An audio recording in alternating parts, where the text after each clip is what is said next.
Yeah, anybody excited about being in church? Come on, somebody. Yeah.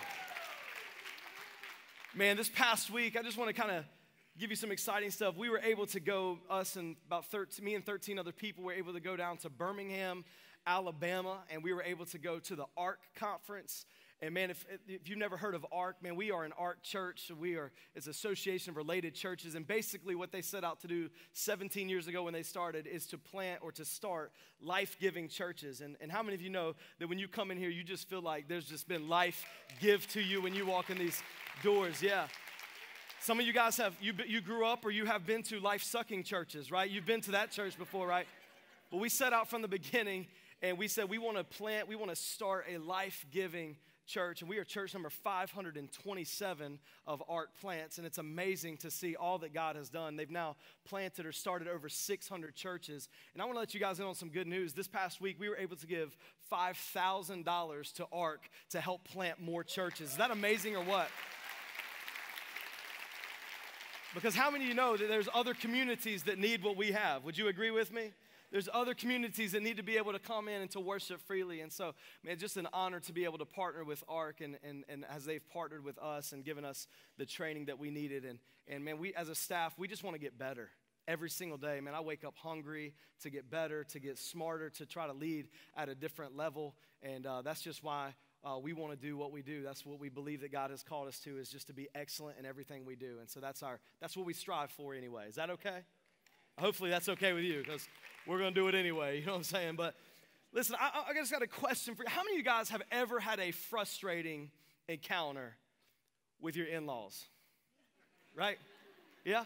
Raise your hand. Come on. Yeah. If they're here, they know it. They've been frustrated with you too, right? Double hand wave. Let's go. I think I got a hanky last experience. They're waving the experience at me, like waving the hanky at me. Let's go. But we've all had frustrating encounters, and if you didn't raise your hand, you are, my friend, a liar. And so, or you've just never met them, right? You've just never met them. But we've all had frustrating encounters with our in-laws. I remember when I was in college and I was dating Sherry, and we were preparing. We were engaged at this point, and my future and father-in-law, his name is Larry. He was like, "Hey, I want you to come over, and I want to show you a few things about budgeting." How many of you know this is starting out fun, right? Sounds exciting. And I'm thinking, all right, I can do this. I can do it for about an hour. We're gonna sit down. We're gonna talk about some budgeting. This is gonna be great. I'm gonna learn some stuff. I mean, he lived on the Lake Hartwell in South Carolina. So I'm like, hey, whatever you want to teach me, like, let's go. Like, I'll live on the lake too. Anybody suffer for Jesus on a lake? Okay, yeah. And so I go over to his house, and I didn't care anything about budgeting, but I wanted to marry his daughter, so you follow through with that, right? So I showed up at the appropriate time, and we went out on his little sun room, and we sat down, and I'm like, man, I'm going to invest about an hour in this, and then an hour went by, and then 2 hours went by, 3 hours went by. I'm like, we're going to take a lunch break, right? We're going to do something. We're going to switch this thing up 4 hours, and then like 6 hours later, we were done with my budgeting class. And I remember Larry telling me, and I love Larry, don't get me wrong, Larry passed away a few years ago, and I love Larry, so don't hear this as a dishonoring or disrespectful thing, but there's some things that Kenneth don't do that Larry did, right? Okay, so Larry was telling me that he was like, I know the budget for how many paper towels I am going to use, how many paper towel rolls that I used last year, and so I budget off of that last year for this year. For real. He's like, I know exactly the amount that I have set aside, and if you think I'm lying, you can talk to Sherry after this experience, because this is no hyperbole, pastor story, whatever you want to call it. This is truth, all right? And he's like, I know what I'm going to spend on my clothes, how much I'm going to spend on shoes, and that would not be good for me, because if I walk into the shoe store and there's some Jordans on sale, it's over, right? No matter what the budget is, I'm getting them. But I remember him telling me all this stuff, and I'm like, oh my gosh, Jesus, if you could come back right now, that would be good, right? Like, I would be completely okay with that. And after my budgeting session got done, and I was so sick and tired of sitting in that sunroom, and I still have I start twitch when I get around the sunroom, right? Even when I go back to that. I remember riding around that afternoon in Anderson, South Carolina, and I made a declaration to Sherry, and I put my foot down. How many husbands, you ever put your foot down? You know how that works, right? But I put my foot down, and I said, Sherry, I love you, But I will never budget how many rolls of toilet paper I will use in a year. I said, so if that is make or break, then it is broke, girl, because we ain't gonna do this thing.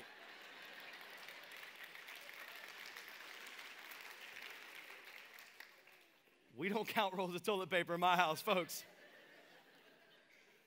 I love my father-in-law. He was amazing, but this was just a frustrating encounter, and maybe you can relate. You see, it's frustrating when our in-laws, and they try to tell us what to do, and you may amen less as we go forward because they may be sitting near you. I get it.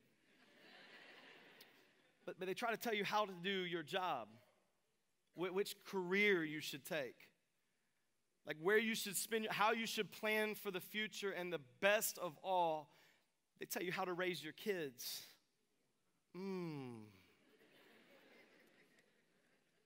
Last week, I can tell you relate to this. Last week, we started this series called Feels, and where we're going to be talking about this guy named Moses. And so today, we're going to be looking at Moses and this encounter that he had, this conversation that he had with his father-in-law. And just like many of us in our lives, his father-in-law actually gave him pretty good advice. Don't you hate when your in-laws are right? Like you try to even act like they're not right. You're like, I didn't hear that from you. I heard that it was the guy on the radio, right? I didn't get that advice from you. But most of the time, they're right. My father-in-law, like 100% of the time, he was right almost. And I just remember sometimes there was just a maturity level where I wasn't able to receive from him. And I think that's, for some of us, that's the issue. But the in-laws, before you get all high and mighty, right, and you get some ammunition for lunchtime, I want you to remember what I said last week, is that sometimes there's a wrong time to say the right thing, right? You can be 100% right, but say it in the 100% wrong way. So just back down a little bit, in-laws. Come off your high horse for a second. So this morning, listen, I want you to turn to Exodus chapter 18. We're going to be there in a second. But today we pick up in Moses' life, and his father-in-law is giving him advice on how to avoid burnout. And Moses is on the brink of burnout, but he's not even aware. Did you know that you could be on the brink of burnout and not even be aware of it? Like you could be edging up to the very ledge of burnout and not even know it. And because there's a lag effect that happens with burnout. You see, you start out where like, I'm good, I got this. And how many know that's how Christians lie the most, right? Somebody says, how you doing? I'm good. No, you're not. Your life's a wreck. But we say, I'm good, like I'm great actually, and you're not great, you're maybe okay, fair might be the proper response, but we find ourselves that even in our life, maybe we are doing great and things seem all right. I mean, we're functioning at this point, and then all of a sudden, out of nowhere, we hit this place where we just feel burnt. You ever been there? Like, man, I'm just not sure that I want to continue on. I'm not sure that I should. So today, I want to talk to you about backing out of burnout. And all of the principles from today will be transferable no matter where you find yourself in life. I know that there are people in here, man, you are like on the top, you're literally on the top of the world. Like maybe you're a businessman and things have just gone amazing. Maybe you've started a new job and things are just fantastic and you're on top of the world. I still think that these principles will apply to your life. And that's one of the reasons why I love the Bible so much is that oftentimes, no matter if I'm on the highest of highs, the lowest of lows, when I get into the Word of God, it just speaks to me. Anybody else? Like nobody else? Okay, maybe we should read the Bible. That's a good, okay. All right. 7 of us. All right. We'll work on that. But anyways, I love how the Bible just always speaks to me. And so we're going to be in Exodus chapter 18. And last week we were in Exodus chapter 2. And since we last saw Moses, there's been a lot of stuff going on. He's been around the burning bush. He's gone before Pharaoh. We've seen there's been 10 plagues. The Passover's happened. There's been a pillar of cloud by day and a pillar of fire by night. And he's crossed the Red Sea. Moses' victories are mounting and his fame is increasing. Things are just going great for Moses. And this is where we pick up Moses' story. And he has this encounter with his father-in-law. So Exodus chapter 18, verse number 1, it says this. It says, Jethro, which, by the way, that's a really cool name. I just point out the obvious, but that's amazing. Jethro, the priest of Midian, Moses' father-in-law, heard of all that God had done for Moses and for Israel, his people, how the Lord had brought Israel out of Egypt.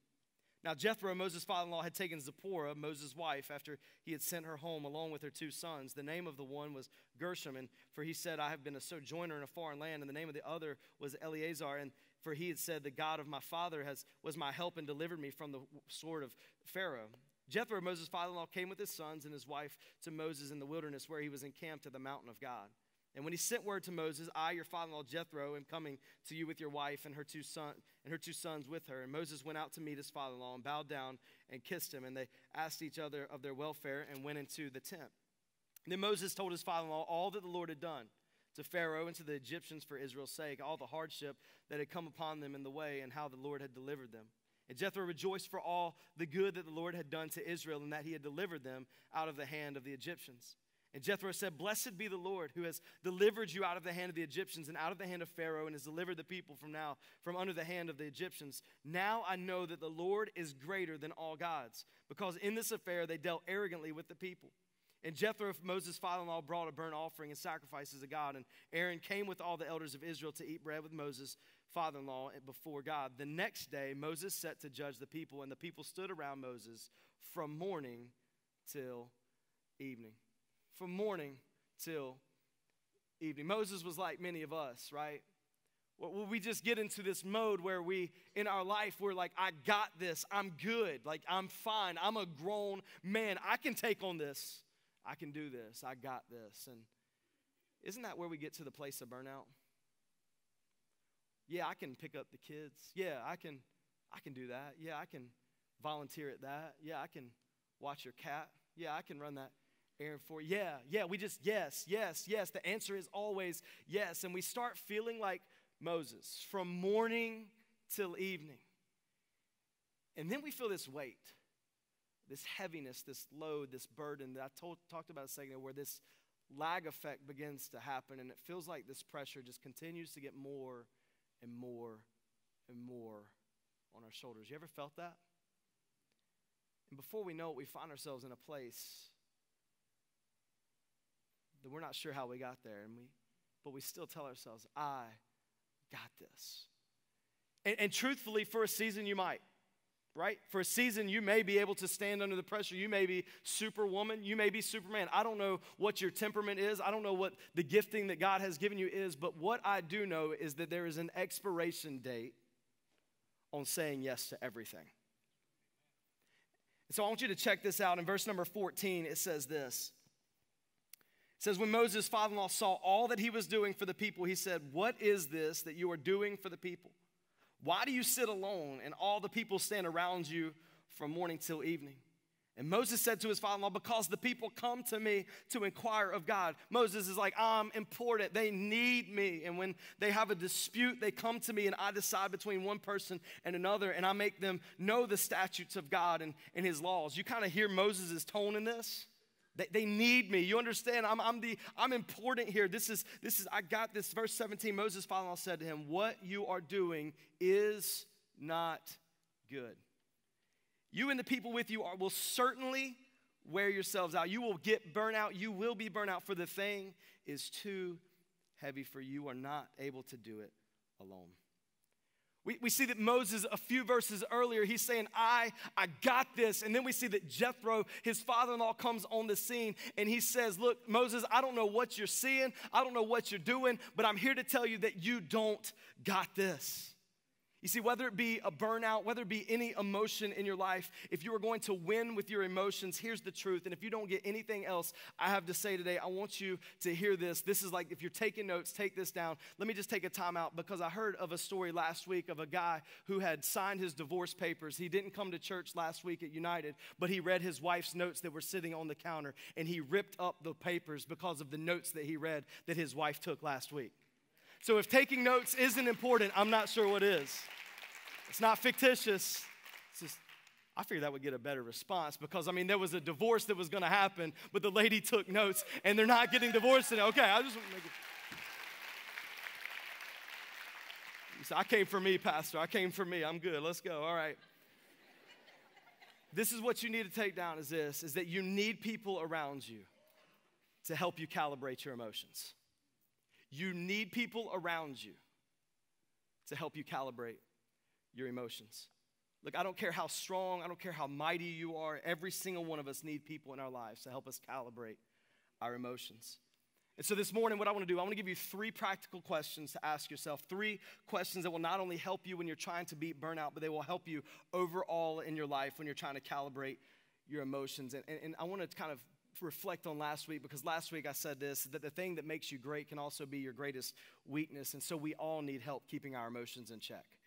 The thing that is the greatest thing about us, unchecked, can also be our greatest weakness. And so this morning, I just want to help you a little bit. And so the first one is this. Will you invite other people to speak into your life? Will you invite other people to speak into your life? And maybe you're wondering, who are these people? Let's take a look at Moses' life.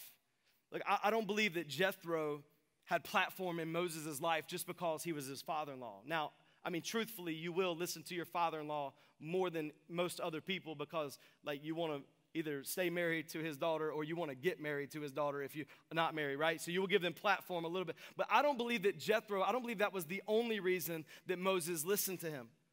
I believe he listened to him because he was passionate about the things that Moses was passionate about, and that was God. We see that Jethro, he celebrated all of the prior victories that Moses had experienced. He was on the same page. What I'm trying to tell you today is this, is be careful whom you give platform into your life.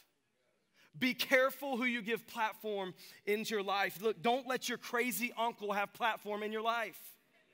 Don't let that friend who is always caught up in drama have platform in your life. Don't let that friend that you just found on Facebook, don't let them have platform in your life. You see, I need people in my life. I need people sometimes to talk me off the ledge, and sometimes I need people to coax me out of a pit. I want to challenge you this morning to find people who love you and love Jesus, but they love Jesus more than you. That if you're like, who are these people? Who should I invite into my life? And this is kind of the key ingredient, is that you need to find people who love you and love Jesus, but they love Jesus more than they love you, and let them speak into your life. Ask them to speak and shut up, right? We're so quick to ask somebody advice, and they were like, no, stop talking. Find people who love Jesus more than they love you, and just let them speak into your life.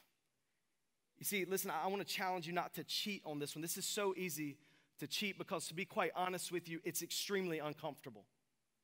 Like, there's a guy who I've invited into my life that twice a month we sit down and he asks me some really hard questions, some questions that honestly I would rather not answer. Like, what would your web browser look like if I looked at it right now? You want to answer that one every 2 weeks? Like, how are you treating your wife? No, how are you really treating your wife? If I asked Sherry, how are you treating, what would she say? Oh, snap. You see, but be careful who you give platform in your life. Don't let the crazy uncle ask you them questions, right?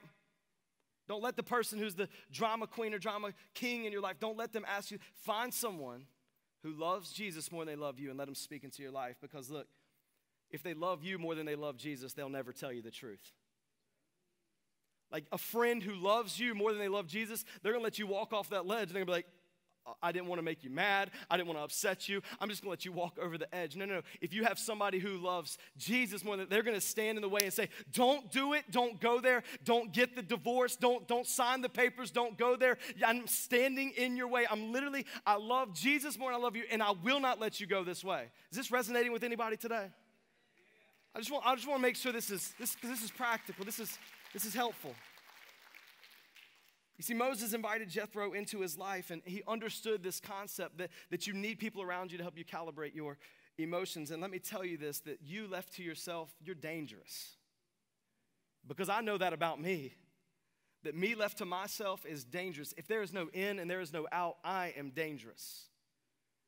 How many of y'all ever smelt that pond where there is no in or is no out? Right? Radioactivity, right? There are 3-headed fish swimming around in that thing. You need in and you need out. You need people around you. Will you invite other people to speak into your life? Verse number 19, Exodus chapter 18, it says this, it says, now obey my voice. I will give you advice, and God be with you. You shall represent the people before God and bring their cases to God. And you shall warn them about the statutes. This is Jethro now giving advice in the laws that make them know the way in which they must walk and what they must do. He says, moreover, look for able men from all the people, men who fear God, who are trustworthy, and hate a bribe. He said to place such men over the people as chiefs of thousands, of hundreds, of fifties, and of tens, and let them judge the people at all times. Every great matter they shall bring to you, but any small matter they shall decide themselves. So it will be easier for you, and they will bear the burden with you. This is amazing. He says, if you do this, God will direct you. You'll be able to endure, and all this people also will go to their place in peace. He says, so Moses listened to the voice of his father-in-law. You see, when you look at this point in Moses' life, Moses, he finds himself, he's on the brink of burnout, and he doesn't even know it. He finds himself that he's heading in that direction, and we see that Jethro steps in. The second thing I want to ask you is this, is will you listen to the people God has surrounded you with? Will you listen to the people that God has surrounded you with? He said Moses not only invites Jethro into his life, but he listens to him. You see, some of us have invited people into our life, but we are so hard-headed that we just won't listen. And we're telling ourselves, we're lying to ourselves, saying, I got this. This is all under control. When you, deep down inside, you know it's not under control. You know that you are reckless. You know that you are on a pace that you cannot sustain. And if it's true that we need people around us to calibrate our emotions, then we need not only to have people around us, but we need to listen to them. And in Moses' life, we see that what Jethro does is he gives him permission to say no. I absolutely love this. You see, this was the greatest need for Moses, and he was completely unaware. Like, how many of you know that when you surround yourself with people who love Jesus more than they love you, that they will see things in your life that you won't even see for yourself? Like they will see things going on in your life, and they will be able to point those things out and help you in ways that you could never even imagine. You see, that's what inviting people into your life and listening to them has the power to do. How many of y'all know you need somebody like that in your life? Somebody that just is able to speak into your life. Yeah. Because you can't say yes to everything and be great at anything. Like, there's just no way. You could be good at some things, but there's no way that you can say yes to everything and be good, or be great, at anything. You see, when it comes to burnout specifically, when it comes to this emotion that he was feeling, when it comes to where Moses was, is that he found himself, that he realized that he couldn't say yes to everything. And the kind of the bottom line is that you can't say yes to everything either. But here's the little secret. You're going to disappoint people. Have you ever experienced that? Like, you say that two-letter word of let's just practice it together. It's no, okay, by the way. So two-letter word, on the count of three, I wanted you to practice it because some of you, maybe the first time you've said it in years. So 1, 2, 3, no. Wow, that just felt good. I think we should do it again. 1, 2, 3, no. Man, powerful. You see, I guarantee you that people, they were ticked off when Moses stopped hearing every case. Would you agree with me? Like, I used to get FaceTime with Moses. Like, it used to be me and you, Moses. Now it's not. What's going on? Like, I'm disappointed. You're letting me down, Moses. What in the world? And the same will be true for you. That sometimes when we say no to people, they won't understand that. But here's what I want you to understand, is that sometimes you're going to have to say no to good things so that you can say yes to God things. Craig Groeschel says, schedule your values. That if we value something, let's put that in our schedule. Let's put that in our time. We say we value Jesus, then let's make church a priority. That's why you're here, right? You say that putting God as first is a priority, right? That's why we give our first 10. That's why we are obedient in those things. Not because we have to, but because we get to. We're saying no to the good things so that we can say yes to the God things. It's just how it works in our life. Sometimes I have to say no to you so I can say yes to my family. There's just a reality that I want to be the pastor not just for 3 years of United. I want to be the pastor for 3 decades. There's going to be some times where I'm going to disappoint people, and I understand that, and I'm completely okay with that. Anybody else just okay with that? Like, you're okay with disappointing people at work so that you can actually please your husband or your wife? Are we there yet?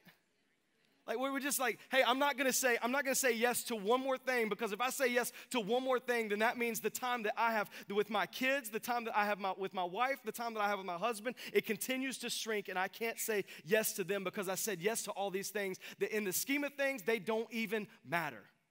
Yeah, I'll be the Little League president, but I won't ever get to hang out with my kid. I'm not picking on you. If you're a Little League president, do your thing. But what I'm saying is this, is it a good thing or is it a God thing? Because if it's just a good thing and it's pushed out the God things, if you're not able to serve, if you're not able to give your time, if you're not able to be with your wife or your family, then it's not a good thing at all. We track and listen, do not time out. Let me just make that very clear. I'm not picking on Little League or anything like that. That's just an example. It could be anything in your life. You saying yes to fishing and saying no to your date night? I'll move on.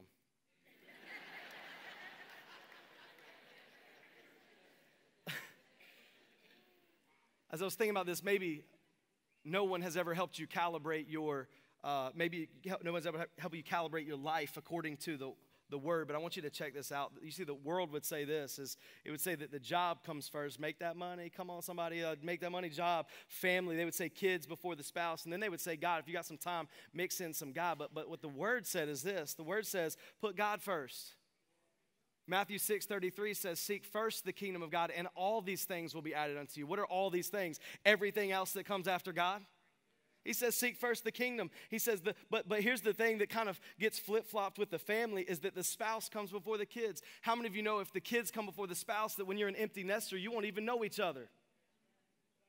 But put the spouse in front of the kids and watch out. I'm not saying let your kids play in the street. That's not what I'm saying. But what I am saying is that every Thursday night, we have a babysitter, and we've budgeted in to have a babysitter to come so that me and Sherry can have a date night, because my spouse comes before my son.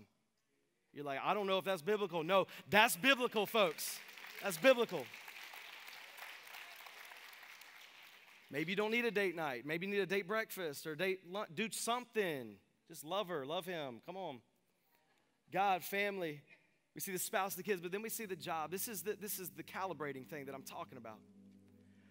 You see, Matthew, as we continue, Exodus 18:24, the second part of that, it says, so Moses listened to the voice of his father-in-law and did all that he had said. It says, and did all that he had said. Moses chose able men out of all Israel and made them heads over the people, chiefs of thousands, of hundreds, 50s. This is exactly what his father-in-law told him. Y'all remember that, right? And they judged the people at all times. Any hard case they brought to Moses, but any small matter they decided by themselves. And then Moses let his father-in-law depart, and he went away to his own country. The third thing that I want to tell you is this. First question that I want you to ask yourself is, will you do what the people God has surrounded you with have said? Like, I think that's what he just said. Did he remember? Number two was, will you listen? The third thing is, will you do? How many parents or bosses or anything, like, there's a difference between listening and doing, right? People can listen, but that doesn't mean they're doing. You see, anybody can listen, but it takes a special person to actually follow through. James chapter 4, verse 17 says this. It says, so whoever knows the right thing to do and fails to do it, for him it is sin. Spoiler alert today is this, is now you know. And James says, whoever knows the right thing to do, I know it's right to invite people into my life. I know it's right to find somebody who loves Jesus more than they love me. I know it's right to listen. I know it's right to do what they say. But he says to know the right thing and not do it. It says for him it is sin. And look, I know that every single person in here, you're on a different part of your journey with walking with Jesus. You're kicking the tires. I don't know where you are. But for those of us who we're following Jesus, like that's a priority in our life. Like this isn't something left up to decide. This is something that God has clearly directed us so that we can have, and he's not directing us so he can put his hand on us and squeeze us. But what God knows, this is what I love about God. He's so much smarter than us. Like I blow it all the time. because I start listening to me. But what I love about God is in his infinite wisdom, he knew, hey, if you invite the right people and you start listening to them and you start doing what they say, man, life just turns out a lot better.